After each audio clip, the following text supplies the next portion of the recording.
Dear Papa Dudut, magandang araw po sa lahat. Ako nga pala si Bambi, 22 years old. Lumaki sa pamilyang nakasanayan na ipinapasa sa mga anak ang responsibilidad ng kinabukasan ng lahat. Hindi lang pala kinabukasan kundi pati na rin ang mga utang ng mga magulang. Walang pwedeng umangal na anak. Ito ang batas na dapat naming sinusunod. Tatlo kaming magkakapatid. Ang panganay naming si Kuya Leon ay 40 years old at ang ikalawa naman ay si Ate Joy, 30 years old. Si Kuya Leon ang inatasang tumulong at bumuhat sa aming pamilya. Naramdaman niya yon lalo na noong namatay ang tatay namin may 10 taon na ang nakakaraan. Maayos naman ang pasahod kay Kuya Leon, kaya lang ay wala na halos natitira sa kanya dahil napupunta nga madalas ang kinikita niya sa napakalaking utang na naiwan sa amin mula nang namatay si tatay. Marami ring niloan si nanay dahil sinubukan niyang magnegosyo pero walang pumatok. Kaya nadagdagan pa ang utang na binabayaran namin. Dagdag pa nga riyan ang mga bayarin sa pang-araw-araw.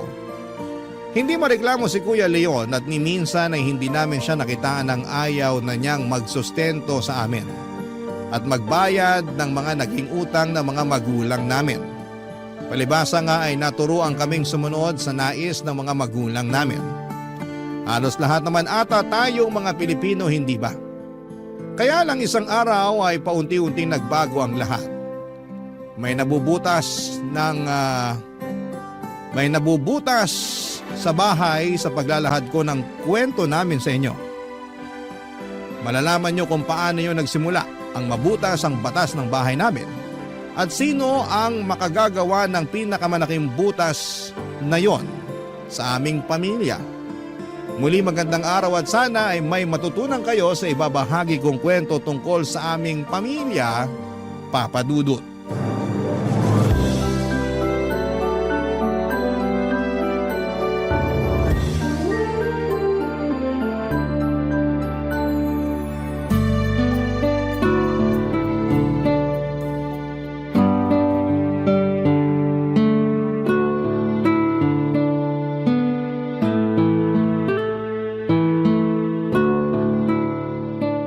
Bambi, pakihilot mo nga mamaya tong likuran at tiyan ko pagkatapos natin maghapunan. Magpatunaw muna kayo, Nay. Saka ko kayo hihilutin. Nako, sa edad ni nanay na 60, baka bukas pa yan matunawan. Baka gusto mong tunawin kita sa mundo. Pag ganitong kinakabag ako, wag mo akong mabiro-biro, Joy ha?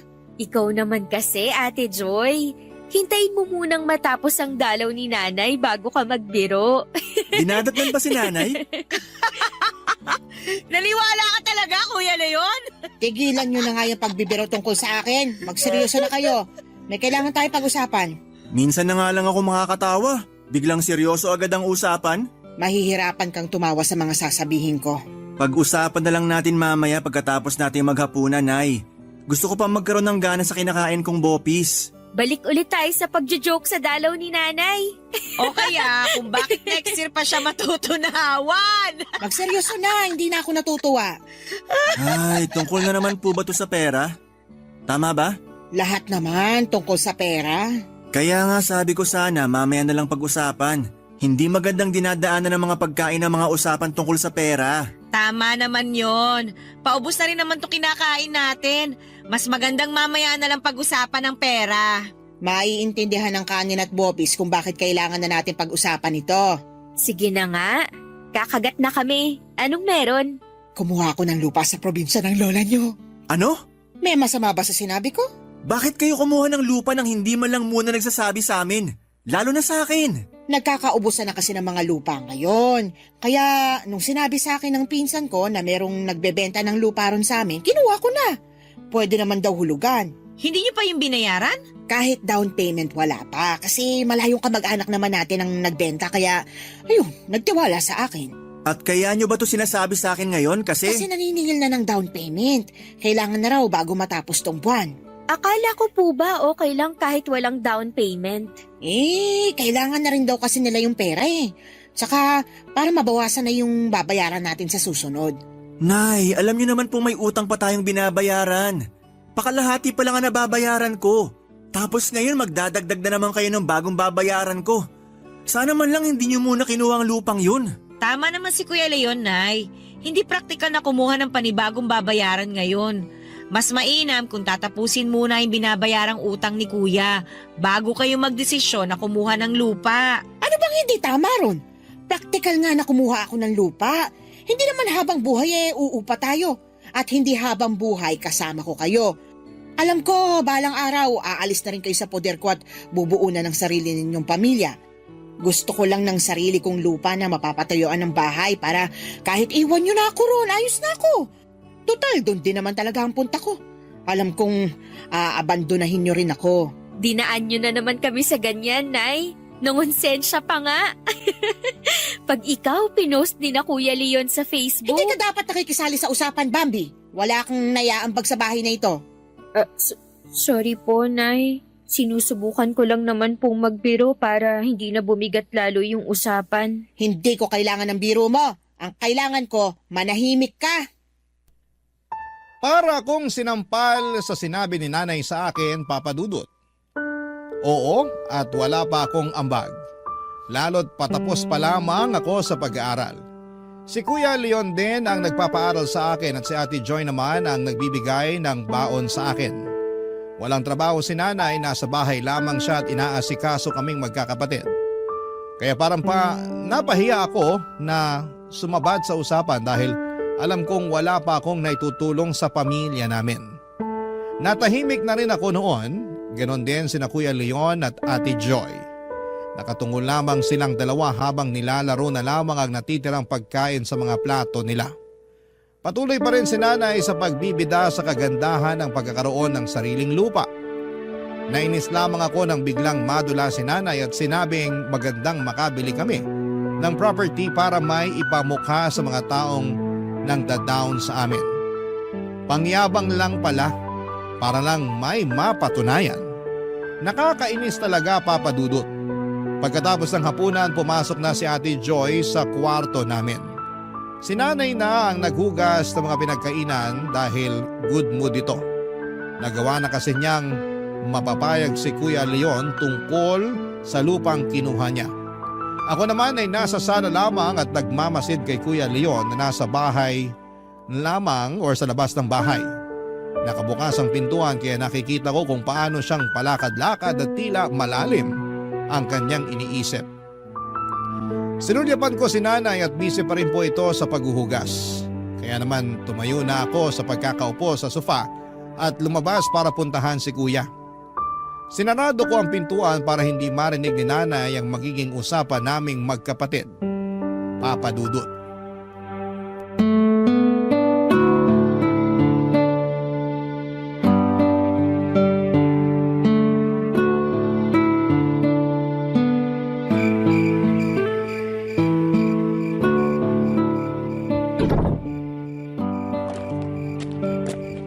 Kuya? Bambi, bakit nandito ka sa labas? Hindi ka pa ba matutulog? Wala naman pong pasok bukas. Ikaw, bakit nandito ka pa sa labas? Mga ganitong oras, naghihilig ka na dapat. Hindi ako makatulog. Dahil ba sa naging usapan yun ni nanay kanina? Kasali na yun. So meron ka pang ibang iniisip? Marami. Dumagdag lang sa bigat yung sinabi ni nanay tungkol sa lupa. Baka naman pwede pang umatras si nanay doon sa pagbili ng lupa. Total, sabi niya naman, wala pa siyang inaabot na bayad. Hindi aatras si nanay, sigurado ako. Pag may gusto siya, gagawa talaga siya ng paraan para ipakuha sa akin yun. Tama ka rin naman. Ay, ang nanay talaga, hindi na nadala. Alam namang malaki pa ang utang natin. Mabuti nga kahit papano nag-aabot si Joy sa akin. Kung wala siya, hindi ko na alam kung paano mapagkakasyang sahod ko para sa ating lahat. Sorry kung wala akong maiambag, Kuya Leon, ha? Magmamadali na lang ako makatapos para makapag-abot na rin ako. Hindi mo naman kasalanan. Dapat nga hindi talaga tayo nagbabayad ng utang na yun eh. Pero wala naman tayong magagawa.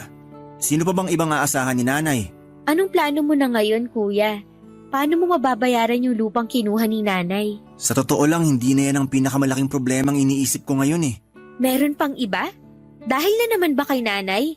Ano na naman bang ginawa niya? Hindi tungkol kay nanay. Tungkol sa girlfriend ko. Parang alam ko na kung ano yan. Naiinip na siya. Gusto na niya magpakasal kami para makabuo na kami ng pamilya. Nag-aalala na siya kasi 35 years old na siya. Baka raw mahirapan na kaming makabuo sa edad niya. Gusto mo na bang magpakasal? Kaya mo bang magtago ng sikreto? Oo naman, kuya. Wag na wag mong ipagsasabi to. Lalo na kay nanay. Maski na kay Joy. Promise, ano ba yun? Gusto ko na lang magpakasal para makatakas na sa responsibilidad ko sa pamilya na to. Ay, Dismayado ka ba? mas doon ako kinakabahan. Kasi kung aalis ka na at mag-aasawa, paano na kami? Ay, alam niyo naman kayo ang dahilan ko kung bakit alanganin akong pakasalan ng girlfriend ko. Kahit lagi na niya akong tinatakot na hihiwalayan, hindi ko pa rin kayo magawang pabayaan. Pero nakakatukso lang kasi natakasan na kayo para makapagsimula naman ako. Naiintindihan kita, kuya. Hindi naman kasi biro tong pagsalo mo sa amin. Pero mahal ko kayo, kaya hindi ko kayo mabibitawan agad. Kapag nagpakasal na kayo, tutulong ka pa rin ba sa amin? Gagawa ko ng paraan. Mababawasan nga lang ang may aabot ko. Ay, paano mo kaya mapapaliwanag yan kay nanay? Kasi sigurado ko, hindi niya tatanggapin na babawasan mo ang iaabot sa amin. Lalo't kumuha na siya ng dagdag na babayaran. Ipapaliwanag ko sa kanya sa susunod. Aayain mo na talaga ang girlfriend mo na magpakasal? Sasabihan kita. Medyo nagdadalawang isip pa rin naman ako eh. Natatakot pa ako sa responsibilidad. Nakakatrauma tong iniwang problema ni tatay sa akin. Tapos magdadagdag pa si nanay ng bubuhatin mong bayarin sa susunod. Nakakatrauma ang mga magulang natin. Ay, ano kaya ang pakiramdam na mapunta sa mga magulang na hindi inaasa sa mga anak ang kapalaran nila?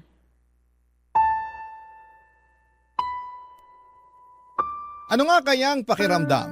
Yon ang naging paulit-ulit na tanong ko hindi lang kay Kuya Leon kundi pati na rin sa sarili ko. Aminadong malaki ang inggit ko sa mga kaklase ko, ang mga magulang kasi nila papadudot ni minsan ay hindi humingi ng piso sa kanila. Natahimik nga si Kuya Leon sa naging tanong ko. Sa pananahimik niya ay naramdaman ko ang bigat na dala-dala niya. Kung ang ibang mga magulang ay pinamamanahan nila ng pera at ari-arian ng kanilang mga anak, kabaligtaran naman ang mga magulang namin sa amin. Pinamanahan kami ng mga utang at ibang mga gastusin. Naawa tuloy ako kay Kuya Leon lalo't siya ang panganay at siya ang may pinakamalaking responsibilidad sa amin. Hindi pa nakatulong na siya ang lalaki sa amin. Dahil sa kanyang kasarian, siya tuloy ang inatasan para maging bagong padre di pamilya sa amin. Anong takas niya roon? Pinalipas lang namin ang halos 15 minutos na pananahimik bago kami nagpasya na pumasok sa loob ng bahay. Nadatnan namin si nanay na nakikipag-usap sa kanyang cellphone. Kausap nito ang isang kasamahan niya sa simbahan. Pinagmamalaki niya na niregaluhan siya ni Kuya Leon ng lupa sa probinsya. Napailing na lamang kaming pareho ni Kuya sa mga narinig namin. Nagpasya na lamang kaming pumasok na lamang sa mga kwarto namin. Hanggang sa mga kwarto namin ay dinig namin ang pagbibida ni nanay sa mga tinatawagan niyang kakilala. Tuwang-tuwa siya sa lupang ipapaako niya kay Kuya Leon. Naaawa naman ako sa panganay namin lalo't alam kong sa aming dalawa. Siyang higit na nakakarinig sa mga sinasabi ni nanay dahil halos kadikit lang ng salang kwarto niya. Napatanong na lamang ako, paano kaya makakatulong noon si Kuya? Paano siya makakatulog noon ngayong naririnig niya ang panibagong pabigat sa kanyang likod, Papa Dudut? Barangay Love Stories. Barangay Love Stories. Papa Dudut, panay pa rin ang pagsabi ni nanay tungkol sa down payment sa lupang kinuha niya. Hindi pa rin makapag-abot noon si Kuya sa kanya para sa lupa. Sinabi niyang naiayos na niya ang budget para sa mga pangangailangan namin at hindi pa niya maisisingit doon ang para sa down payment ng lupa. Bilanggit pa nga niya na kailangan niyang magtipid dahil patapos na ang pag-aaral at malaki ang gagastusin bago ako makapagtapos. Ayos lang na ginawa niya rin akong dahilan para hindi siya mag-abot ng pang-down payment ni nanay sa lupa. Kahit gamitin pa niya akong rason sa ibang mga gustong ipabili ni nanay ay ayos lang talaga sa akin, Papa Dudut. Para matigil na rin si nanay sa pagkuha ng mga bagay na hindi naman kayang bayaran ni kuya. Pansin ko na tumanda lalo ang itsura ni Kuya Leon dala ng stress kay nanay. Panay na rin ang iwas niya sa amin ni Ate Joy. Nakakahalata man si Ate Joy sa mga pinagdadaanan ni Kuya Leon pero pinili niyang huwag na lamang abalahin pa si kuya. Tulad nga ng dati, inobserbahan na lamang niya si Kuya Leon at si nanay. Hanggang isang araw ay napansing bago si Ate Joy kay Kuya Leon. Alam kong may nabatid ito na naobserbahan niya kay Kuya Leon. At mukhang tama nga na merong pasabog si kuya. Sinabi niya yon habang nasa kalagitnaan kami ng hapunan. Masarap ang hapunan namin noon. Bumili si kuya sa paboritong fast food ni nanay ng pritong manok at palabok. Hindi pa niya sahod pero nagawa niyang ibigay ang pagkain na gusto ni nanay. Doon mas lalong nakatunog si Ate Joy. Kahit masarap ang pagkain, alam niyang mahihirapan siyang lunukin yon sa mga sasabihin ni Kuya Leon, Papa Dudut.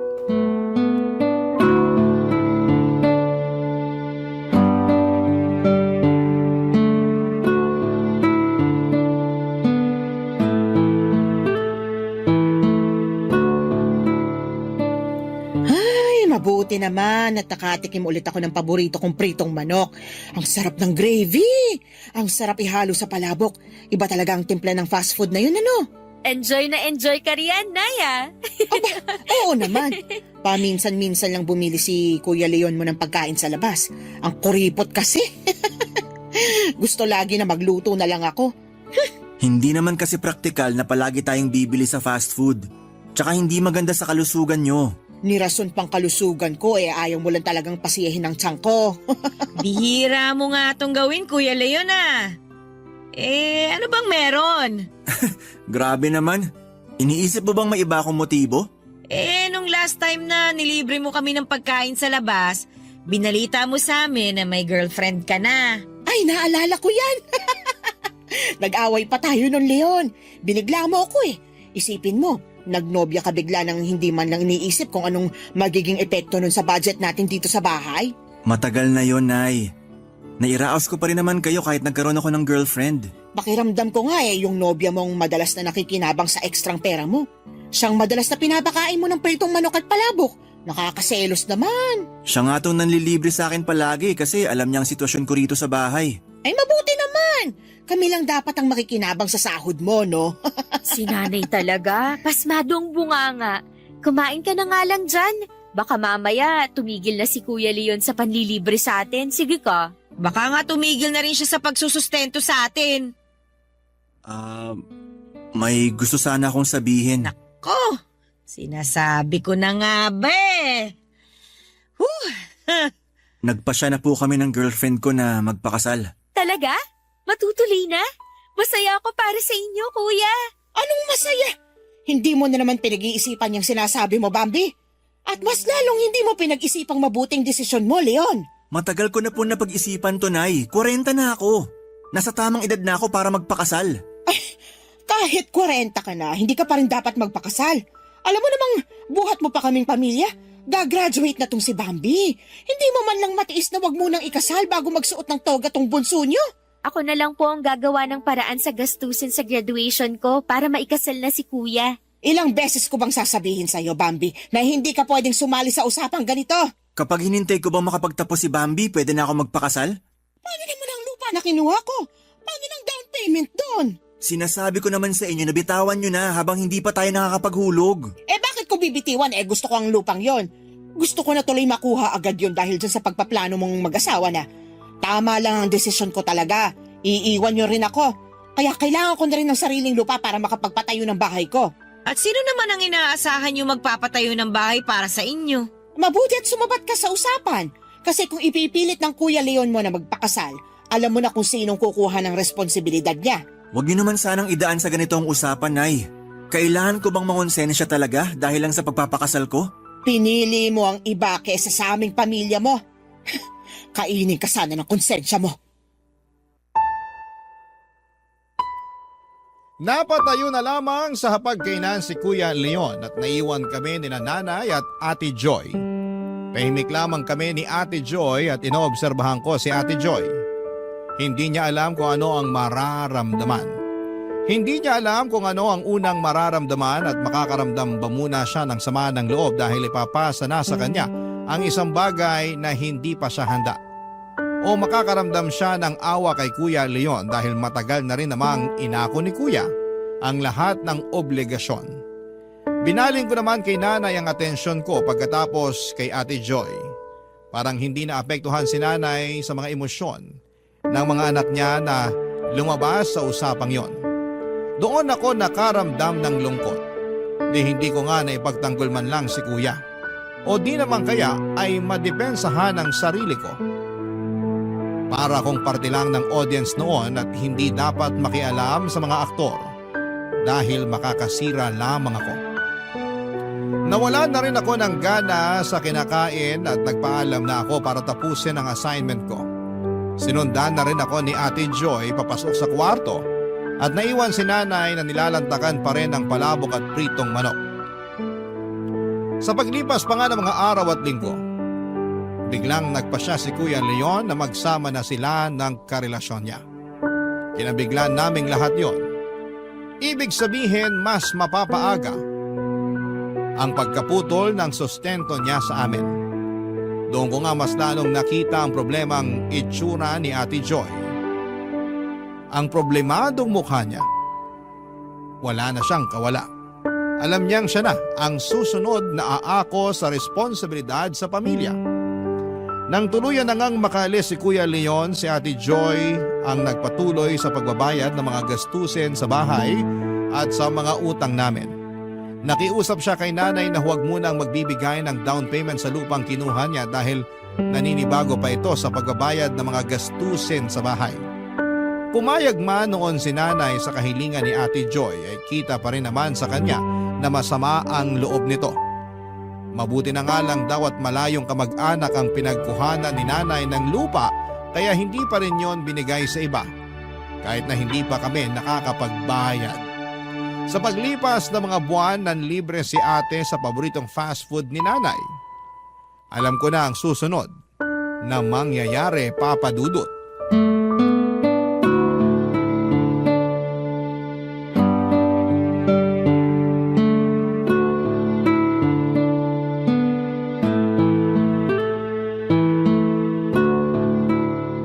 Saan daw ba pumunta si Nanay? Lalamig na tong pritong manok at palabok oh. Alam mo namang mabilis kabagin nyo kapag makakakain ng malamig na palabok. Sabi niya dadaan lang daw siya sa simbahan para makausap si pastor. Magkukumpisa na ba siya sa mga ginawa niyang kasalanan sa ating magkakapatid? Ikaw talaga, ate. Ang lalim na ng galit mo kay Nanay, ah. Ikaw ba namang biglayin sa mga obligasyon eh? Pero naiintindihan kita. Kayo ni Kuya Leon. Parehas tayo.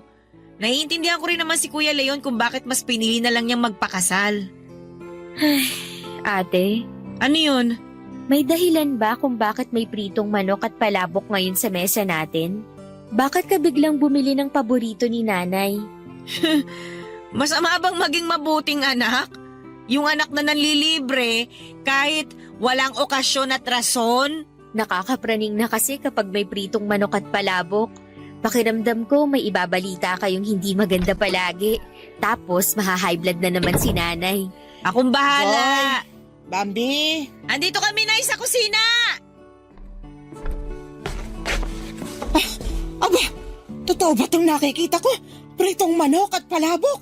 Asan ang gravy? Nasa lababo po, Nay. Teka at kukunin ko. Nakalimutan naming ilagay dito sa mesa.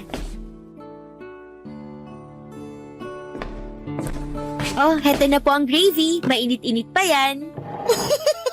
Ang init nga ng gravy. Maganda to sa sikmura ko. Mabilis ako matutunawan. Ay, ano bang okasyon? Bakit biglang may paganito? Wala naman, Nay. Nag-crave lang ako bigla sa pritong manok at palabok. Kaya na tayo. Naku, ingat ka riyan sa cravings na yan, Joy, ha? Yung anak ng kasama ko sa simbahan, nag-crave daw ng peanut butter at saging. Kinabukasan, nalaman na buntis na pala. Akala mo cravings lang. May bata na pala sa tiyan. Ang lala. Kaya ikaw, Bambi, Subukan mo lang na mag-crave bago ka gumraduate. Lagot ka talaga sa akin. Katakot naman yung pagbabanta nyo. Para kayong mangangalkal ng tiyan.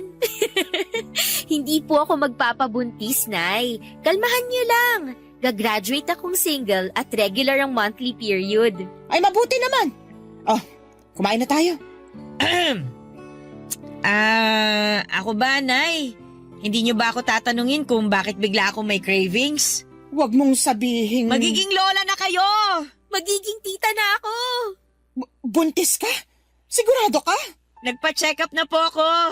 Mahigit 1 buwan na akong buntis. Alam mo na ba kung babae o lalaki ang magiging pamangkin ko? Hindi pa, pero sigurado akong tao to. Sana babae para... Tumahimik ka, Bambi. Nay, ano po bang masama sa sinabi ko? Basta tumahimik ka na lang para makapag-isip ako kung paano sa sermonan tong ate mo. Nay, anong mali naman sa nangyari sa akin? Blessing po ito para sa akin. Alam niyo ba kung gaano kahirap magbuntis sa edad ko? Blessing sa'yo? Parusa sa akin. Nay, paano naman naging parusa sa inyo yun? Hindi ko naman pinapaako sa inyo magiging anak ko. Pero tatapusin mo na rin ang pag-ako sa responsibilidad mo sa amin. Kaya nga siguro blessing to para sa akin. Lahat na lang kayo gumagawa ng paraan para talikuran ako. Hindi naman namin kayo tinatalikuran, Nay. Magsusustento ka pa rin ba kahit magkakaanak ka na? Sabihin mo nga sa akin. Susustentuhan ko kayo hanggang makatapos si Bambi. At pagkatapos nun, tapos na ang obligasyon ko sa inyo. Paano ang lupa ko? Sa unang pagkakataon ay hindi nakakain si nanay ng paborito niyang pritong manok at palabo. Kahit umuusok pa sa init noon ng gravy, hindi pa rin niya magawang ibuhos sa palabok para lantakan. Sa unang pagkakataon din ay masayang nakakain si Ate Joy at ganado niyang nilantakan ang mga nasa mesa. Pinaalam pa niya kay nanay ang gravy na kung pwede sa kanya na lamang dahil lumakas ang paglilihi niya roon. Nakatulala lang si nanay sa lababo. Alam kong pinoproblema niya noon ang lupang gusto niyang makuha. Hindi rin ako makakain noon kahit gaano kasarap ang chicken na paborito ni nanay na nasa harapan ko. Hindi ko magawang damputin yon at ilagay sa bibig ko. Bigla kong naramdaman ang pagkawala ng gana ni Ate Joy nang ibalita ni Kuya Leon na magpapakasal na siya. Umikot lang sa akin ang lahat. Hindi na nga nakakain pa si nanay at dumiretso siya sa kwarto at hindi na nagpaalam pa sa amin. Sinubukang makipagkwentuhan ni Ate Joy sa akin pero nagpaalam ako sa kanya. At sinabing aayusin ko lang ang huling mga assignment ko sa klase. Hinayaan naman ako ni Ate Joy na pumasok na sa kwarto. Patuloy pa rin siya sa pagkain at siya na rin ang umubos sa pagkain ko. Pagkapasok ko sa kwarto ay sinubukan kong buklatin ang notebook ko para simulang gawin ang assignment ko. Pero hindi makapag-focus ang utak ko roon. Lumilipad ang utak ko sa pag-iisip kung paano ako kaagad makakahanap ng trabaho pagka-graduate ko at kung paano ko mapagkakasya ang sahod ko sa pagbabayad ng utang namin at pagsusustento sa pangangailangan sa bahay. At paano kung isingit muli ni nanay ang tungkol sa lupa na gusto niyang mabili? Paano ako makakaangal gayong mag-isa ko na lamang at wala ng kakampi dahil aalis na si Ate Joy sa bahay oras na makapagtapos na ako sa pag-aaral. Maya-maya pa ay nagkaroon na ng laman ng notebook ko. Yun nga lang ay mga luha yon. Dala ng takot sa haharapin kong responsibilidad para sa pamilya ko, Papa Dudut. Barangay Love Stories. Barangay Love Stories. Papa Dudut, mabilis na lumipas sa mga araw at nakapagtapos na ako sa pag-aaral at masaya na si Ate Joy na makakawala sa obligasyon niya. Napilitan akong maghanap kaagad ng trabaho pagkatapos ko sa pag-aaral. Hindi naging madali yon at nakiusap pa ako kay Ate Joy na kung pwedeng humingi pa ng 1 buwang palugit sa sustento at pagbabayad ng utang namin bago siya tuluyang makagraduate sa responsibilidad sa amin. Pumayag naman siya. Naawa rin kahit papaano. Sa loob ng 1 buwang yon ay sinikap kong makahanap kaagad ng trabaho at sa awa naman ng Diyos ay nakahanap naman ako pero hindi ganong kalaki ang sahod. Sinabi ko yon kay nanay at malungkot na lang niyang tinanggap ang katotohanan na hindi ko pa agad mabibili ang gusto niyang lupa. Nawala na halos ng gana si nanay sa akin. Ako na kasi ang last card niya sa pamilya para iahon si nanay sa hirap. Hindi pala ganon kadali.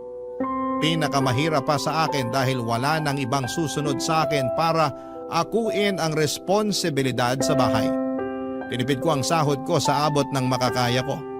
Hindi ko hinayaan na magkaroon ako ng cravings o pangunahan ng inggit kapag nakikita ko ang mga katrabaho ko na nabibili ang mga gusto nila para sa sarili nila. Hindi ako nagkaroon ng kaibigan sa trabaho dahil umiiwas akong gumastos sa tuwing nagkakayayaang lumabas. Diretso, uwi ako lagi. Nagkakasya ako sa mga tira-tirang ulam namin sa hapunan para gawing baon kinabukasan. Kaya ko naman yon. Ang hindi ko lang kinakaya ay ang pangpe-pressure ni nanay para mabili ko na ang lupang gusto niya. Muli na naman niyang binanggit yon habang naghahapunan kami, Papa Dudut.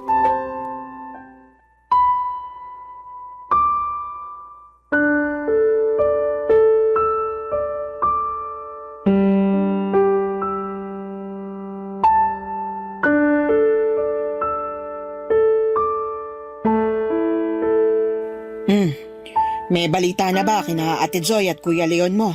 Hindi pa sila nagre-reply nung last na kinumusta ko sila sa Facebook. Mukhang nakalimot na. Hindi naman po siguro. Busy lang din talaga. Lalo malapit ng mga anak si Ate Joy. Tapos buntis na rin yung asawa ni Kuya Leon. Iniwan nilang responsibilidad dito sa bahay para bumuo ng panibagong responsibilidad sa labas. Ano bang klaseng pag-iisip yon? Desisyon naman po nila yon, Nay. At mula ngayon, makikinig ka sa mga desisyon ko para sa ikabubuti natin, ha? Huwag na huwag kang gagaya sa mga kapatid mo na tinakasan ako. Kahit gustuhin ko man, ako na ang last card sa pamilya na to. Anong last card? Wala po. Tapusin mo na nga lang yung kinakain mo dahil may pag-uusapan pa tayo mamaya. Tungkol na naman po ba yan sa lupa? Meron pa bang iba? Ang tagal nang naiatras ang pagbili ng lupang gusto ko. Nakakahiya na sa pagbibilhan ko. Kesa naman nakapag-down na noon, di ba ka naremata lang yung lupa ngayon dahil hindi talaga kayang bayaran? Panay nang tawag sa akin ng may-ari ng lupa.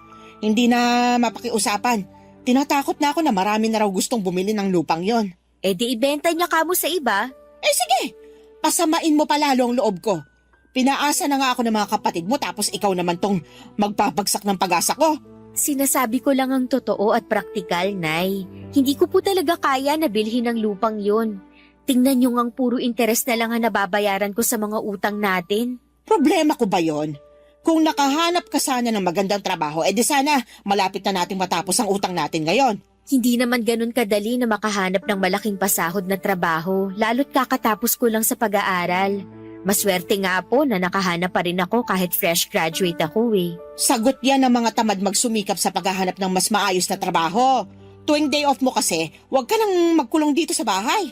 Kung hindi ako magkukulong dito sa bahay, mapapagastos lang ako sa labas. Hindi ko sinasabing maglamyerda ka. Ang gusto kong puntuhin, gamitin mo ang day off mo sa paghahanap ng sideline o di kaya paghahanap ng mas magandang trabaho para makalipat ka na agad.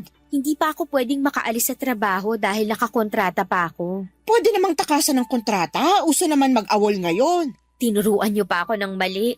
Alam niyo namang pinapaganda ko pa ang pangalan at reputasyon ko. Tapos papayuhan niyo ako ng ganyan? Wala nang pupuntahan ng magandang reputasyon ngayon, Bambi. Lagi niyong sinasabi na maging praktikal at wais. Bakit hindi mo ngayon gawin? Bakit hindi ka maghanap ng mas mataas magpasahod na trabaho para maiwan mo na yung bulok mong trabaho ngayon? Hindi kasi ganun kadali, Nay. Kailangan ko pa ng experience. Maganda pa rin tong trabaho ko para pang dagdag pabango sa resume ko kapag umalis na ako ron. Ang tigas din ang ulo mo. Mana kayo ng mga kapatid mo sa tatay niyo. Kung bakit naman kasi siyang naunang mawala rito sa mundo, sana ako na lang para hindi na ako nakakaranas ng hirap sa mga anak ko. Huwag namang magsalita ng ganyan, Nay. Nakakawalang gana sa pagkain eh. Sinasabi ko lang ang nararamdaman ko, walang mali rito. Tatahimik na lang po ako para matapos na tong pagtatalo natin. Kung kailan gusto na kita magsalita, saka ka biglang mananahimik. Samantalang dati, panay ang sabat mo sa amin ng mga kapatid mo kahit hindi naman hinihingi ang opinyon mo. Nay, mag-usap na lang po tayo mamaya, okay lang po ba? Gusto ko sanang ma-enjoy tong pagkain.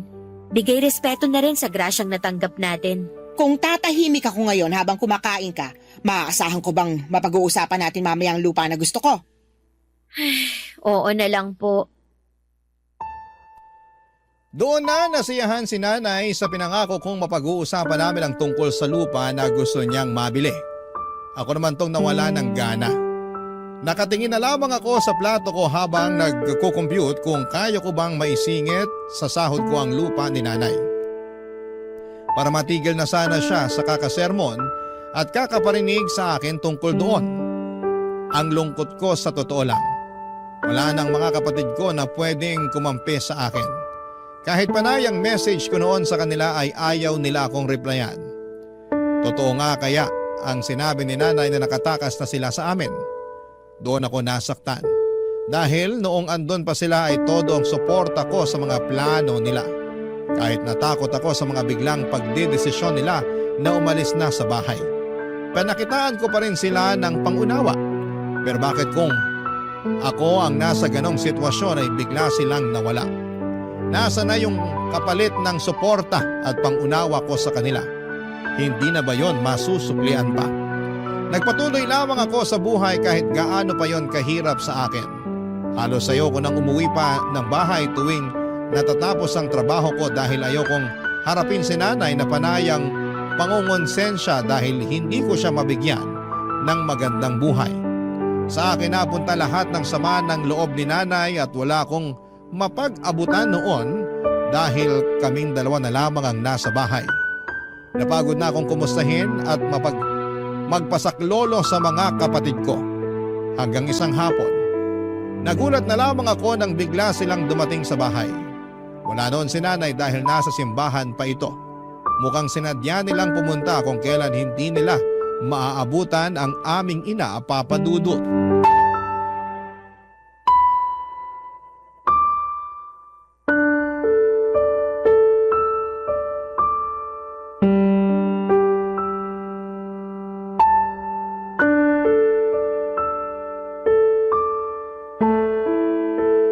Kumusta ka na rito sa bahay natin, Bambi? Mabuti naman at nagawa niyo pa akong kumustahin. Nakita mo naman siguro sa mga post ko sa Facebook. Busy talaga ako. O sige, Nangayayat ka. Nagkasakit ka ba? malapit na. Huyog mo namang ipanalangin. Wag no?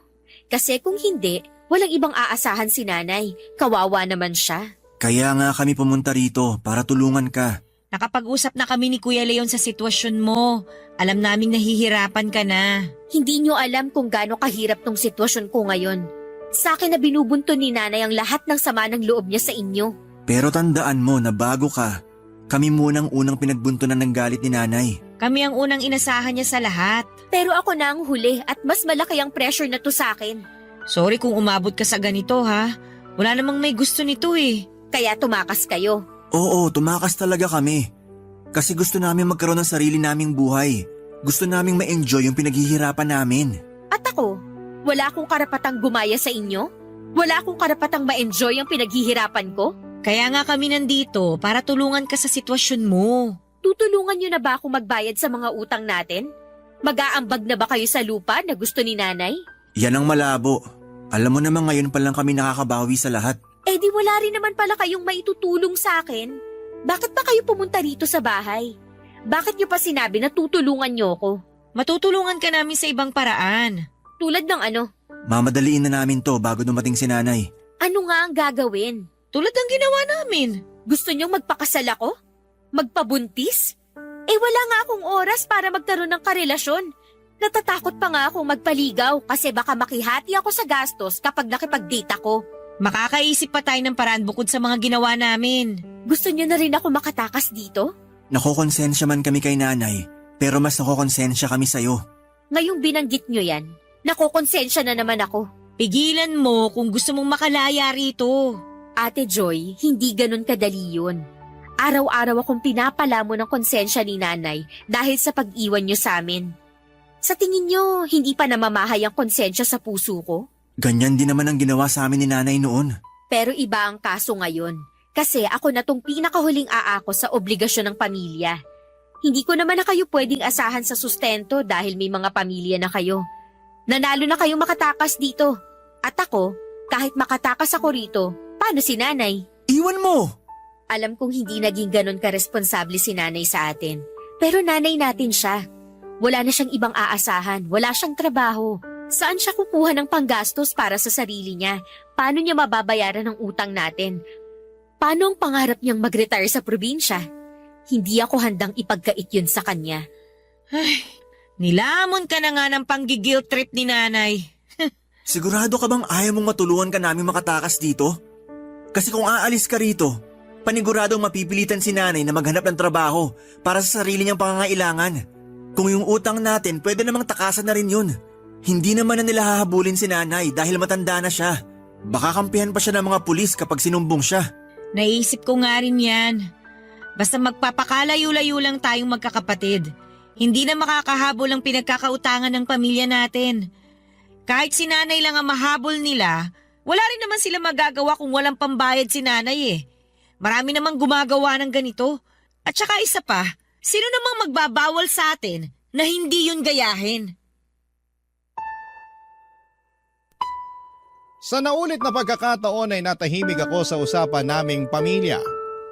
Ang kinaibahan lamang noon, ako ang nagdesisyon na manahimik at hindi dahil pinilit ako.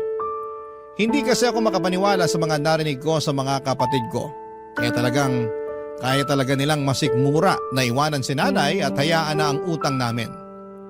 Oo, totoo, hindi naman kaming magkakapatid ang nangutang doon, pero ang utang na yon ay dahil sa kagustuhan naming madugtungan pa ang buhay ni tatay. Kaya gumawa si nanay ng paraan para makautang para pangbayad sa ospital. Pero hindi nga rin talaga kinaya ng katawan ni tatay at ang pagninegosyo noon ni nanay ay para panimula noon na umahon.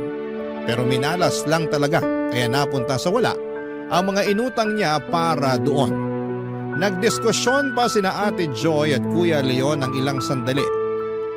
Hindi ako nakisali sa kanila at ang dami nilang naisip na pwedeng paraan para makatakas ako sa obligasyon. Pero nawalan ako ng gana na makisali sa kanila. Napansin nila ang pananahimik ko at sinabi nilang lumabas muna kami at kumain sa paboritong fast food ni nanay. O-orderan daw nila ako ng pritong manok at palabok. Libre na raw nila para makakain naman daw ako ng masarap. Ipagti-take out din nila si nanay para maibalita ko na rin daw ang plano ko na kumalas sa obligasyon. Kampante sila na makakapag-isip sila ng magandang dahilan para tuluyan kong abandonahin si nanay. Hindi pa rin ako umiimik. Inayaan ko lamang silang magsalita at nang matapos ang usapan ay inasahan nila na may mapipili na akong rason para talikuran ang obligasyon sa pamilya namin.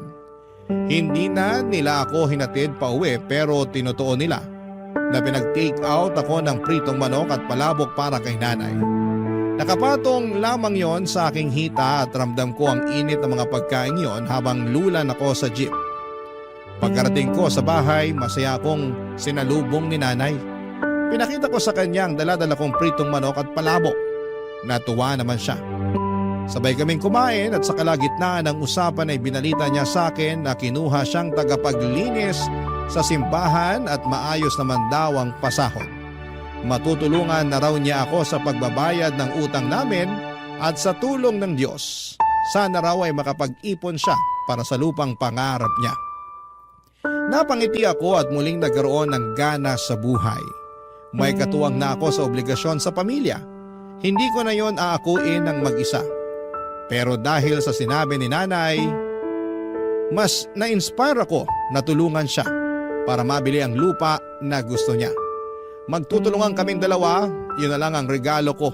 Hindi lang kay nanay kundi pati na rin sa mga kapatid kong minsan ay tinulungan din ako. Maraming salamat po sa pagbasa ng aking liham at nakapaghatid sana ako ng maayos na araw sa inyong lahat sa nangungunang radio station ang Barangay LS 97.1. Ang inyong forever kapuso at kabarangay, Bambi. Dear Papa Dudut, may mga tao na todo-todo magmahal. Yung bang binansaga na silang martir dahil hindi nila magawang bitawan at iwanan yung taong iniibig nila. Pero sila rin yung mga tao na matiisin at mapagpasensya. Yun bang kahit paulit-ulit nang sinaktan ay nahahanap pa rin sa kanilang puso ang magpatawad. Hanggang ngayon ay naniniwala pa rin ako na kahit kailan ay hindi kahinaan ang magmahal. Bago po ang lahat ay tawagin niyo na lamang po ako sa pangalang Lala, 33 years old, taga Sariaya, Quezon. Pero dati ako nagtatrabaho at tumira sa Pasig. Programa ninyo, Papa Dudut, ang tumulong sa akin upang magkaroon ng libangan o mga panahong huminto na ako sa pagtatrabaho dahil nagkaanak na kami ni Roy. Nagkakilala kami taong 2019 noong nag-factory worker ako sa pinagtatrabahuhan niya, kung saan delivery truck driver naman siya. Tulad ng ibang love story ay mabilis kaming nagkapalagayan ng loob. At dahil pareho naman kaming single ay naging madali sa aming mapalapit sa isa't isa. Noong nabuntis ako ay tinira niya ako sa bahay ng nanay sedes niya. Pangako sa akin ni Roy na pag-iipunan niya ang pambukod namin. Umasa ako sa sinabi niya pero nagtatlong taong gulang na lamang ang anak namin ay hindi pa rin kami nakaalis sa poder ng nanay niya, Papa Dudut.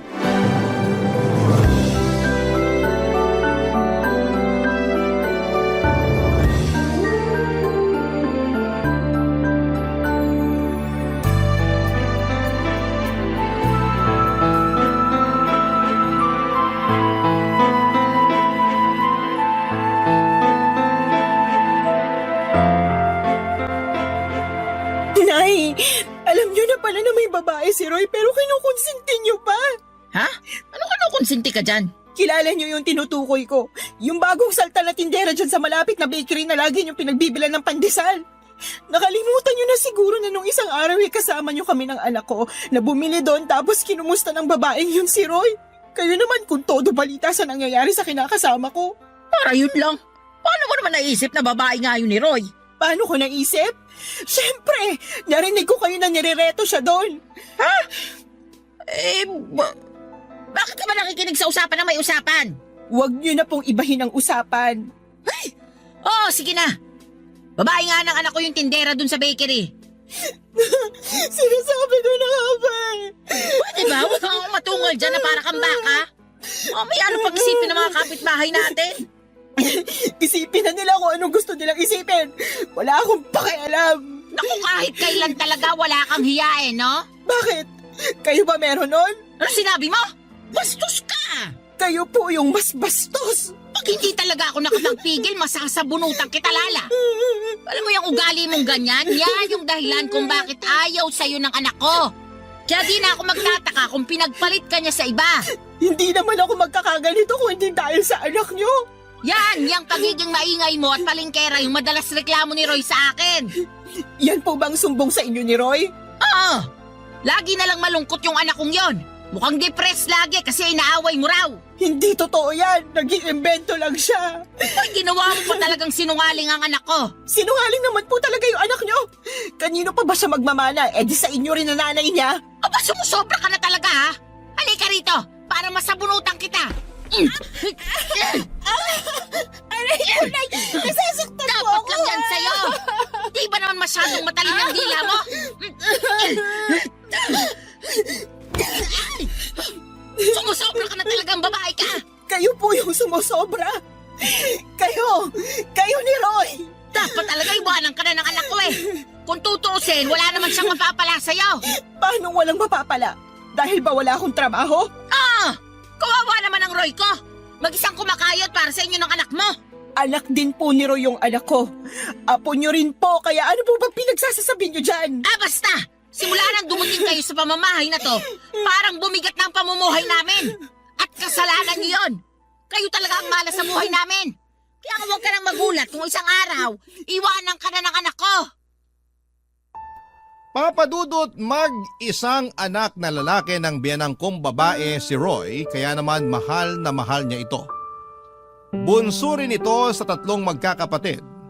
Ang dalawang ate ng kinakasama ko ay may sarili ng pamilya at wala na sa poder ng nanay nila. Laging sinasabi ni Roy na nagdadalawang isip siyang umalis sa bahay nila dahil daw maiiwang mag-isa ang biyanang ko. Pero nahihirapan akong makisama sa ugali ng nanay niya na likas ang pagiging taklesa at pakialamera. Oo, may mga araw na magkasundo kami pero mas lamang pa rin yung hindi kami magkasundo. At kapag nangyayari yon ay mas pinipili ko na lamang na manahimik dahil nga nanay pa rin siya ng kinakasama ko. Pero sa isip ko, Papa Dudut, ay gusto ko pa rin bumukod kami para magkaroon ako ng peace of mind. Kaya lang nang dahil sa pambababae ni Roy at pangungonsinti ng nanay niya ay bigla akong nakaramdam ng pag-aalinlangan sa dibdib ko.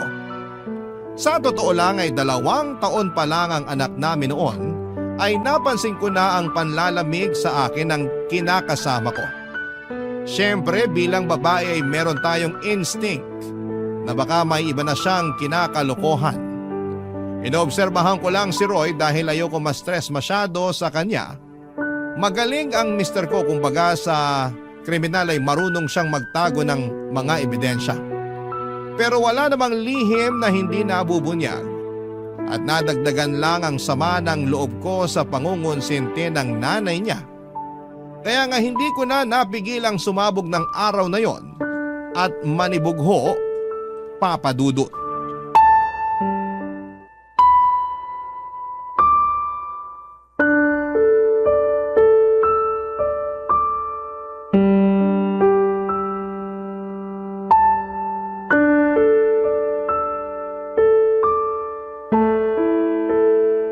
Oh, yan lang sinweldo namin. Ano to? Anong ano yan? E di sweldo namin. 500? Bakit ito lang? Magagawa ko kung yan lang. Baka nakakalimutan mo na marami akong loan. Malamang kinaltas na dyan. Hindi ako naniniwala sa'yo. Patingin ang payslip mo. Ayoko nga. Anong ayaw mo? Wala na. Tinapon ko na. Roy naman, napakaliit nito. Alam mo namang may sakit yung anak natin, di ba? E akala ko ba magaling na siya? Hindi naman tumalab yung halamang gamot na pinainom ng nanay mo sa kanya. Hindi nawala yung lagnat niya. Natatakot na ako baka kung ano ng sakit ng anak natin. Masyado ka namang OA. Ayos lang yung anak natin. Paano magiging ayos? Pabalik-balik nga yung lagnat niya. Tsaka, ako pa talaga yung OA, ha? Para ka namang hindi nag-aalala sa anak mo. Nag-aalala rin ako. Pero anong magagawa ko kung yan lang ang sinahod ko?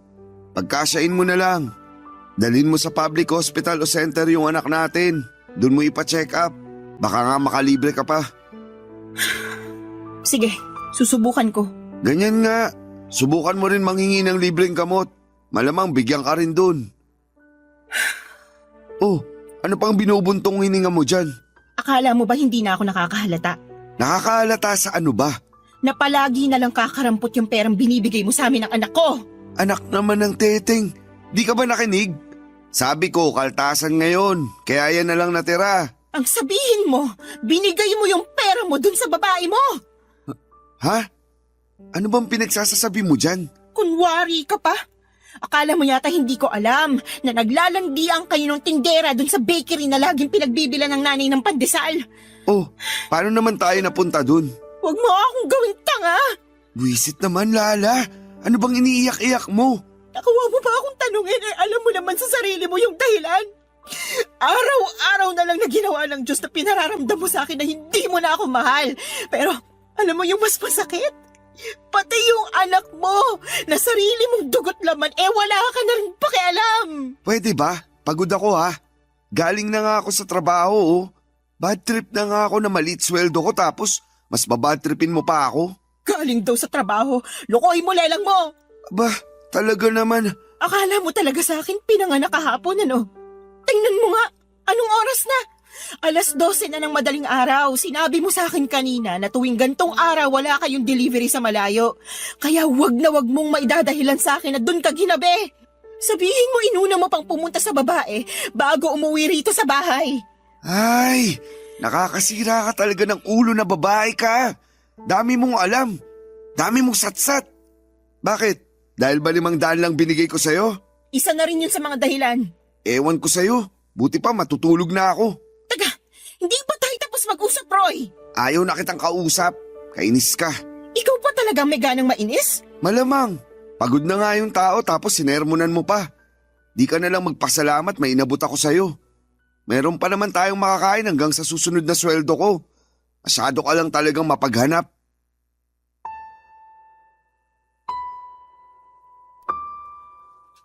Papadudot, kahit na hindi aminin ni Roy na may iba siyang babae ay ramdam ko na meron talaga. Lalo pa na sumasala na siya sa pagbibigay sa amin ng anak niya.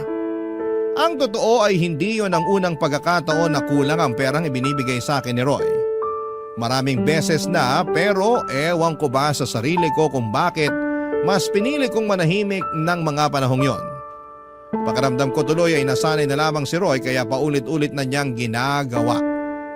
Ewan ko rin kung bakit kahit na sinabi na ng nanay niya sa akin na babae niya yung tindera sa bakery na malapit sa amin, ay gusto ko pa rin na manggaling kay Roy ang pag-amin. Bagay na hindi naman niya ginawa, Papadudot. Sobrang sakit sa dibdib nang naging pagtatalo namin ng gabing yon. Hindi ko rin naman siya pinatulog kahit nagsabi na siyang pagod na siya. Dahil gusto ko siyang umamin sa akin na may babae nga siya. Kaya naman lumabas na lamang siya sa kwarto at narinig kong nagsumbong siya sa nanay niya, Papadudot. Pagkalipas ng ilang minuto ay kinatok ako sa kwarto ng biyenan ko at tinawag palabas. Noong nasa sala na kami ay doon niya ako sinermonan. Marami siyang sinabi na mga masasakit at hindi maganda sa akin, Papadudot. Halimbawa na noon ay masyado raw akong mapaghanap samantalang hindi naman ako ang nagtatrabaho.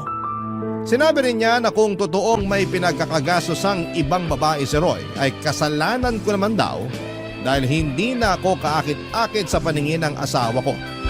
Ininsulto na naman niya ang katawan ko na masyado raw mataba kaya nagawa akong ipagpalit, Papadudot. Barangay Love Stories. Barangay Love Stories. Papadudot, akala ko ay kaya kong patawarin si Roy sa pambababae niya. Ang akala ko ay magagawa kong magpakamartir alang-alang sa binuo naming pamilya. Ang akala ko ay kaya kong isantabi na may kahati kami sa kanya pero hindi pala. Nasusuka ako sa isiping may sinisiping siyang iba bukod sa akin at nagagalit ako dahil wala siyang pakialam sa amin ng anak niya. Paulit-ulit niya akong tinatarantado. Alam din ng mga dati naming katrabaho at malapit kong kaibigan sa factory ang pagiging malapit ni Roy sa mga babae. Since hindi na ako nagtatrabaho doon ay silang nagbabalita sa akin kapag may kinakalokohang babae ang kinakasama ko. Ilang beses na rin nila akong ni-real talk na hiwalayan ko na si Roy. Pero hindi ko pa kaya. Dahil nga sa ayokong masira ang pamilya namin. Bukod doon ay ayoko ring lumaking walang kinikilalang tatay ang aming anak, Papadudot.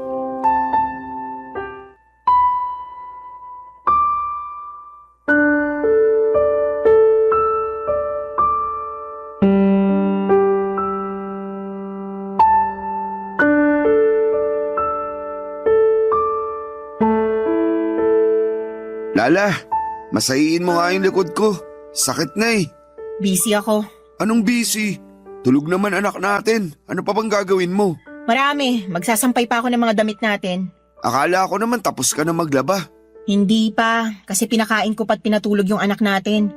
Mabuti sana kung tinutulungan mo ko kaso hindi naman. Pagod ako. 6 na araw kaya ako nagtrabaho.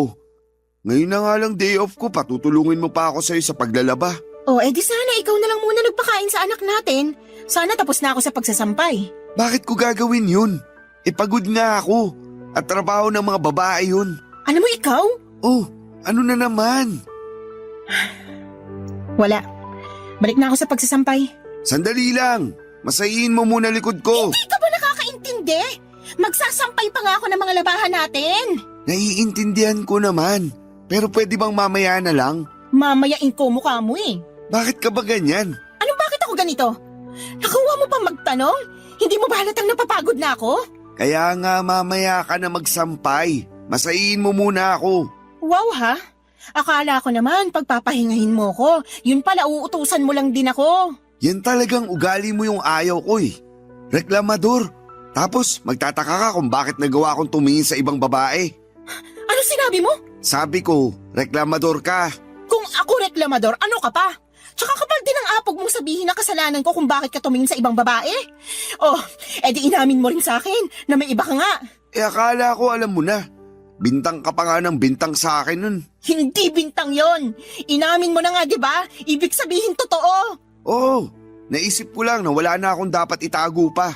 Saka di naman tayo kasal eh. May karapatan akong tumingin sa iba kasi wala naman akong pananagutan sa'yo. Ano? Naririnig mo ba yung sarili mo? Walang pananagutan sa akin eh, may anak tayo, Roy! Oo, pero magkakaanak na rin kami ni... Ano sinabi mo? Pwede bang kumalma ka muna? Nakakagulat ka naman eh. Bigla-bigla kang sumisigaw. Aray ko! Bakit ka ba nangahampas? Tanong-tanong ka pa eh, kulang pa nga yung pangahampas ko sa'yo. Tsaka kapal na mukha mong sabihin sa akin na nabuntis mo yung kabit mo. Nakakadiri ka. Ano sa palagi mo dapat na maging reaksyon ko, ha? Matuwa ako? Magpa-party ako at ipaglatag ka ng red carpet kasi magkakaanak na kayo ng kalantari mo? Hindi naman, pero... Alam mo, ayoko na. Ha? Anong ayaw mo na? Ayoko na ng ganitong buhay kasama ka. Pagod na ako kung alam mo lang. Hindi ito yung klase ng pagod na madadaan sa tulog. Papahinga. Wasak na ako dahil sa ginagawa mo sa akin. Kung makapagmalaki ka pa, na kaya ka tumingin sa iba ay dahil sa pagiging reklamador ko, kapal mo talaga, Roy. Saan ka pupunta? Wala ka na doon. Basta, aalis na kami ng anak mo sa pamamahay na to. Lala naman, huwag mo naman gawin sa akin to. Bakit hindi? Hindi mo naman na kami mahal eh. Saka sabi mo magkakaanak na kayo ng babae mo. Eh di doon ka na. Congratulations sa inyo ah. Uy, seryoso ba talaga yan? Iiwanan niyo ako ng anak natin? Correction, anak ko lang. Simula sa araw na to hindi mo na sa anak. Hindi ka na niya tatay. Hindi mo na rin ako live-in partner dahil tapos na tayo. Papadudot galit na galit ako kay Roy nang malamang kong nabuntis niya ang kalantari niyang babae. Pakiramdam ko ay dobling beses niya akong pinagtaksilan. At hindi ko naisip na meron pa palang mas ilalala ang kaya niyang gawing pananakit sa akin. Ang sama-sama niya, Papadudot. Durog na durog ako ng mga panahong yon at iyak ako ng iyak, pero alam ko na wala na rin naman akong magagawa pa. Yun ang naging hudyat para magkalakas ako ng loob na makipaghiwalay kay Roy. Alam ko na mas priority talaga niya ang pambababae niya kesa sa amin ang anak niya, Papadudot. Ilang taong ko ring pinagtiisan ang hindi pagiging mabuting padre de pamilya at provider ni Roy. Dagdagan pa ng pangungonsinti ng nanay niya na sobrang perpekto sa mga ginagawang kabalbalan ni Roy, Papadudot. Ayoko na. Pagod na ako. Sinagad na ni Roy ang pasensya ko kaya naman mabilis akong nag-alsa baluta ng araw na yon at umuwi kami ng anak ko sa bahay ng Mama Berta ko na nasa Quezon Province. Buti na lamang kahit paano ay may naitabi akong perang pamasahe pero kinapos pa rin yon. Kaya nagpasundo na lamang ako kay Mama sa terminal ng bus, Papadudot.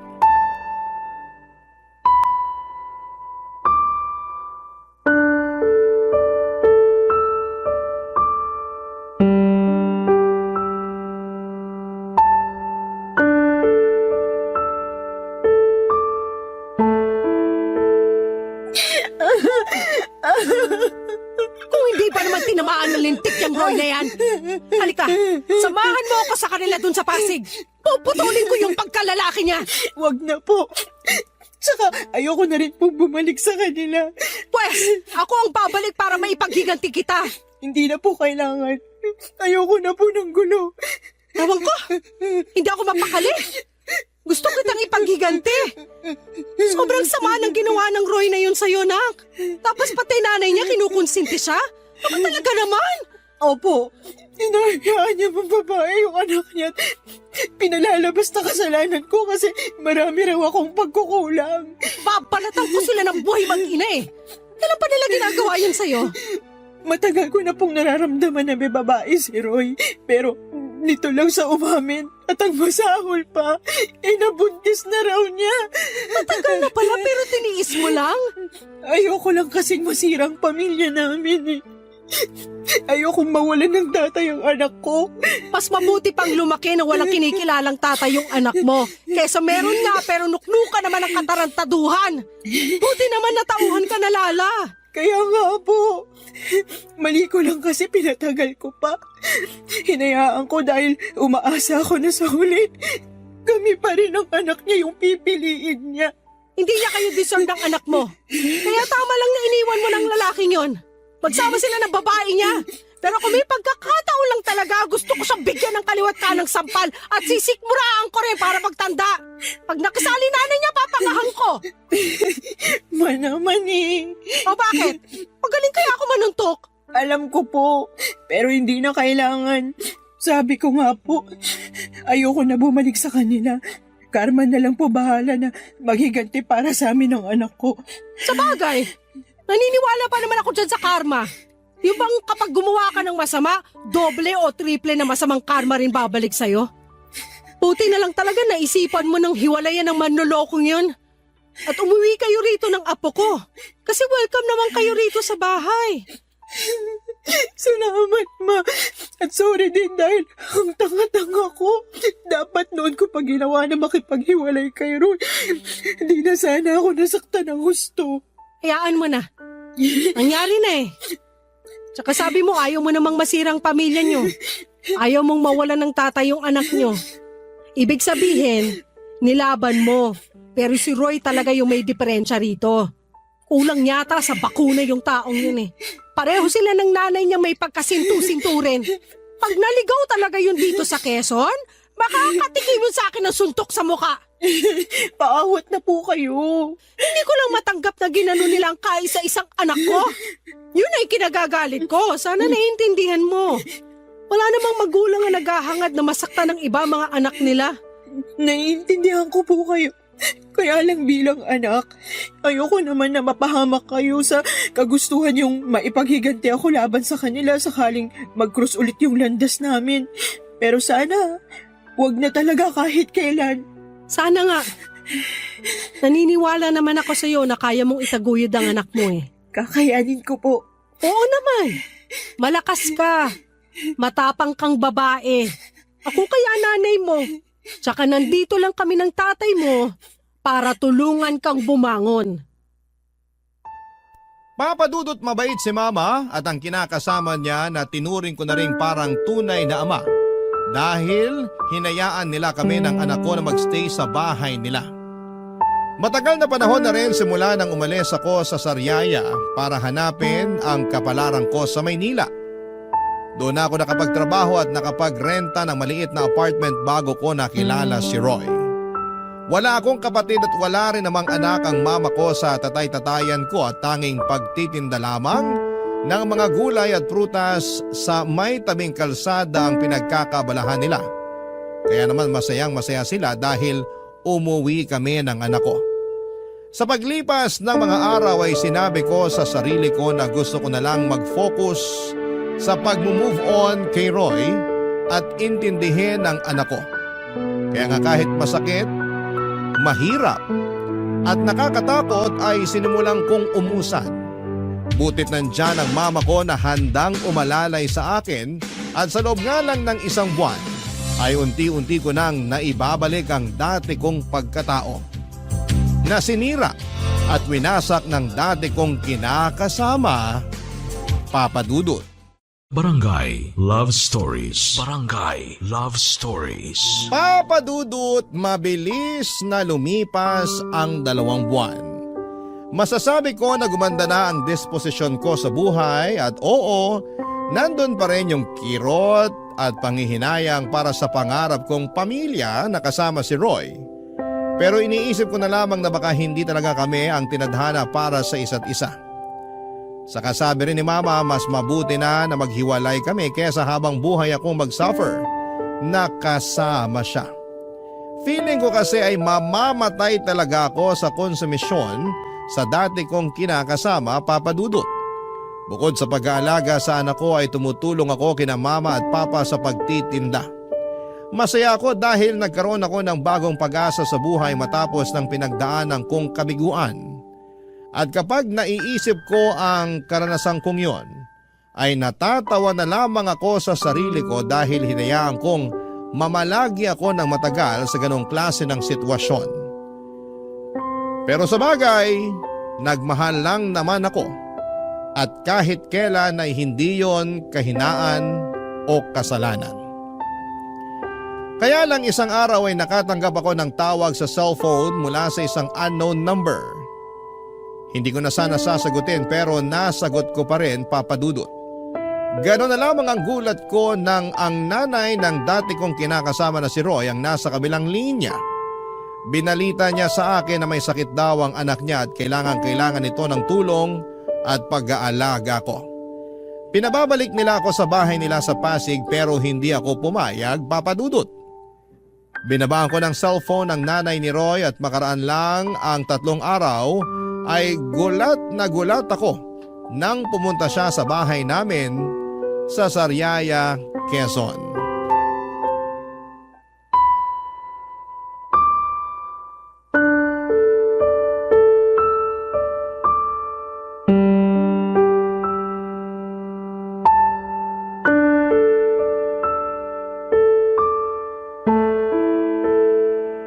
Nay, tuloy po muna kayo. Kala ko hindi mo na ako papapasukin dito sa bahay niyo. Tagal mo akong tinitignan sa harap ng pinto eh. Pasensya na po, nagulat lang ako. Siguro hindi mo akalain na makikita kita, no? Ganun na nga po. Maupo po muna kayo, ikukuha ko kayo ng juice. Ay, hindi na kailangan. Wala rin naman akong planong magtagal pa rito sa bahay niyo. Lala, may bisita ka pala? Ay ma, kayo pala. Ikaw ang nanay ni Lala? Oo. Eh ikaw, sino ka? Ako si Sedes, nanay ni Roy. Roy? Yung manloloko? Hinay-hinay ka sa pananalita mo tungkol sa anak ko, ha? Ikaw ang maghinay-hinay. Baka nakakalimutan mo na sa pamamahay kita. Ay, talaga naman. Lala, pagsabihan mo nga yung nanay mo, sabihin mo, matutong rumispeto. Opo. Wow! Ako pa pala ang walang respeto rito, Sedes. Baka nakakalimutan mong ikaw at ang magaling mong anak ang hindi rumispeto sa anak kong si Lala. Akala mo ba hindi ko alam ang panloloko ng anak mo sa anak ko? At pati na rin pangungunsinti mo sa kalokohan ng Roy na yon. Ha? Ano sinasabi mo? Ma, huwag niyo na pong awayin si Nanay Sedes. Anong magawain na isa itong malakas ang loob pumarito sa bahay natin? Ano bang ginagawa mo rito, ha? Ano? Ito kasing anak mo si Lala. Kausap ko lang nung nakaraan sa cellphone. Pero binabaan ako ng tawag. Buti na lang alam ng anak ko kung saan yung bahay nyo. Kaya pumunta na ako. O bakit ka pumunta rito? Gusto ko lang pabalikin si Lala sa bahay namin. Kailangan siya ng anak ko. Ano ka mo? Tama ba yung narinig ko? Oo. Di pa naman siguro mahina ang pandinig mo, no? Hindi pa. At malakas pa rin ako manuntok. Mama naman, huwag niyo na pong patulan si Nanay Sedes. Eh nakakapikon yung matandang yan eh. Lakas na loob pumunta rito sabihin bumalik ka na rin sa kanila? Aba sinuswerte lang? Nay, diba, sinabi ko na po na ayoko nang bumalik sa bahay niyo. Ayoko nang makita si Roy. Tapos na kami simula nang mabuntis niya yung babae niya. Nandun na tayo, pero may sakit yung anak ko. Kailangan ka niya. Hindi po akong kailangan niya. Doktor ang kailangan niya kung may sakit siya. Tumpak! Pampira naman, no, Lala. Hindi ka ba talaga mapapakiusapan? Hinahanap ka nga ng anak ko. Ang gusto niya, alagaan mo siya. Parang wala kayong pinagsamahan ng anak ko, ah. Bakit ako? Nasaan yung babaeng nabuntis niya? Doon siya magpaalaga, hindi sa akin. Tungkol sa bagay na yan, wala na. Hiwalay na sila matapos makuna ng babae. Kaya nga nagkasakit si Roy kasi nagluluksa siya sa namatay niyang anak. Oh, di ba? Ang bilis ng karma talaga. Ma, please, wag na po kayo magsalita dyan. Kaya ko na to. Sorry po, Nay Sedes. Pero hindi ako tagapag-alaga ng anak niyo. Oo, nakakalungkot yung nangyari sa baby nila ng babae niya. Pero labas na po ako doon. Hiwalay na kami ni Roy, tapos na kami. Wala na rin akong responsibilidad sa kanya. Papadudot galit na galit ang nanay ko na pinaalis ang nanay ni Roy sa bahay namin. Pero syempre naawa pa rin ako sa kanya dahil magulang lang din siya.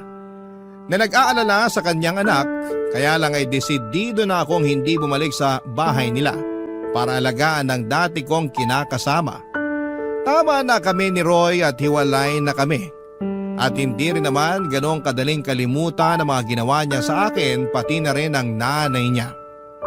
Sa isip ko ay napaka-unfair nila kasi pag sa hirap ako ang gustong kasama. Pero kapag sa sarap ay iba. Nakakagalit at alam kong hindi ko yon deserve. Kaya nga pinagdasal ko na lamang na sana'y gumaling si Roy sa kanyang karamdaman pero wala na akong plano na bumalik sa buhay niya. Masaya na ako kasama ang anak ko at ang mga tao na totoong nagmamahal at nagpapahalaga sa akin. Mabilis na lumipas sa mga araw at paulit-ulit pa rin akong tinetext ng nanay ni Roy na puntahan ko siya sa bahay nila para alagaan si Roy. Kesyo, hinahanap daw ako ng anak niya pero wala na akong pakialam pa. Kinatagalan ay tumigil na rin si Nanay Sede sa pagte-text sa akin. Siguro'y nagsawa na din o di kaya ay tinanggap na lamang niya ang desisyon ko. Nagdaan pa ang 1 buwan at lumuwas ako noon sa Pasig para magninang sa binyag ng anak ng dati kong katrabaho. Noong nasa bahay nila kami pagkatapos ng binyagan sa simbahan, nagulat ako kasi nandun si Roy na bigla na lang daw pumunta dahil sigurado raw siya na pupunta ako. At binalita niya sa akin na magaling na siya sa sakit niyang pulmonya, papadudot.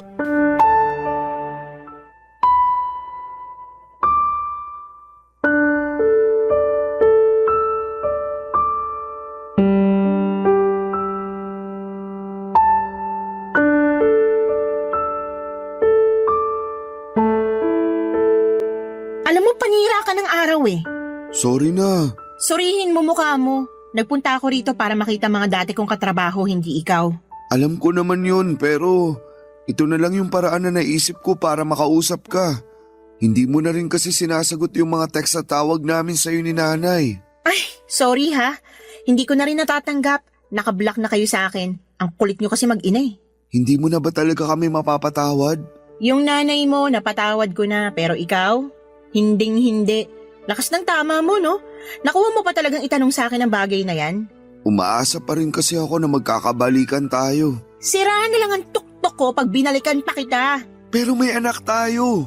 May karapatan pa rin ako sa bata. Hindi ka naman nagpakatatay sa anak natin eh. Ayaw mo nga na alagaan siya, di ba? Dami mo pa nung dahilan, kesyo pagod ka. Nagawain ko yun kasi babae ako. Nakakapikong ka na. Kaya nga nagbabagong buhay na ako. O, anong gagawin ko sa pagbabagong buhay mo? Lala naman, wag mo naman gawin sa akin to. Gagawin ko kung anong gusto kong gawin. Ikaw nga, ginawa mo lang din noon yung gusto mo eh. Alam ko naging siraulo ako. Alam ko marami akong pagkukulang sa inyo ng anak natin. Pero pinagsisisihan ko na yun lahat. Hindi mo na ba ako pwedeng patawarin? Hindi mo na ba ako pwedeng bigyan ng pangalawang pagkakataon? Binibigay lang ang pangalawang pagkakataong sinasabi mo sa mga taong deserving. Pero ikaw, hindi ka kasama sa mga taong yon, Roy. Huwag ka nang umasa na makikipagbalikan pa ako sa'yo dahil matagal na tayong tapos. Maawa ka naman sa akin oh. Naawa ka ba sa akin nung niloko mo ako? Naawa ka ba sa akin nung pinagmukha niyo kung pangit ng nanay mo para lang makonsinti ang pambababae mo? Hindi naman, di ba? Kaya sabihin mo, bakit ako maaawa sa'yo? Mabuti pa umalis ka na. Lala naman, huwag mo akong paalisin. Anong wag paalisin? Hindi ka naman imbitado rito. Tsaka sinisira mong araw ko, nakakainis ka na. Gusto ko lang naman mag-sorry sa'yo. Wala nang magagawa yung sorry mo, hindi na ako makikipagbalikan sa'yo. Gusto mo bang lumuhod ako? Ano? Sige, luluhod ako. Tumayo ka nga dyan, nakakahiya ka. Wala akong pakialam kahit na nakakahiya pa tong ginagawa ko. Pero desperado na ako. Gusto kong magkabalikan tayo. Gusto kong magsimula ulit tayo ng panibagong buhay. Gusto ko na ulit magpakatatay sa anak natin. Tumayo ka na dyan, sabi eh. Tatayo lang ako kapag pumayag ka nang bumalik sa akin. Di wag kang tumayo dyan. Bahala ka sa buhay mo. Iwanan na kita. Sandali lang! Roy, napipik ko na talaga ako sa'yo ah. Isa pang pangungulit mo sa barangay na tayo mag-uusap. Sinabi ko na sa'yo na hindi na ako makikipagbalikan sa'yo. Pagod na ako sa relasyon natin. Ayoko na ulit mangunsumi sa'yo. Ngayon, kung totoo nga na nagbago ka na, di mabuti. Pero hindi ibig sabihin doon na natatapos yung mga kasalanan mo sa akin. Kung alam mo lang kung gaano kalalim yung sugat sa puso ko na kagagawan mo. Sana hindi na lang kita nakilala noon. Sana hindi na lang kita minahal.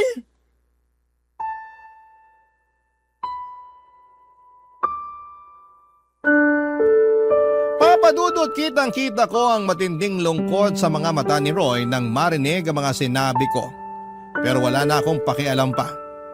Tinalikuran ko na siya at bumalik sa bahay ng katrabaho ko. Nakita ko naman na umalis na rin siya kaya kahit papaano ay napanatag na ako. Kaya lang ay aminado ako na hindi ko na na-enjoy ang araw na yon dahil sa pag-eksena ng dati kong kinakasama. Bukod doon ay nanginginig pa ang katawan ko sa engkwentro namin. Pero wala akong pinagsisihan na tinanggihan ko ang pakikipag-ayos niya sa akin. Kung noong nagkasakit siya ay nagawa ko siyang tiisin. Alam ko sa sarili ko na magagawa ko ulit yon. At hanggang sa kasalukuyan ay masaya ako sa desisyon kong tuluyang makipaghiwalay na sa kanya, Papa Dudut. At ang huling balita ko ay nag-resign na raw siya sa pabrika na pinagtatrabahuhan niya. At hindi ko na alam kung ano na ang nangyari sa buhay niya. Basta sa ngayon ay focus na lamang ako sa sarili ko at sa aking anak. Maraming salamat po, Papa Dudut, sakaling mapili po ninyong basahin ang istorya ng buhay ko. Sana po'y kinapulutan po ito ng aral at inspirasyon ng mga kabarangay natin na huwag manatili sa mapang-abusong relasyon. Matuto tayong piliin ang ating sarili. Huwag tayong magpakamartir. God bless po sa inyong istasyon and more power, Papa Dudut. Ang inyong forever kapuso at kabarangay, Lala.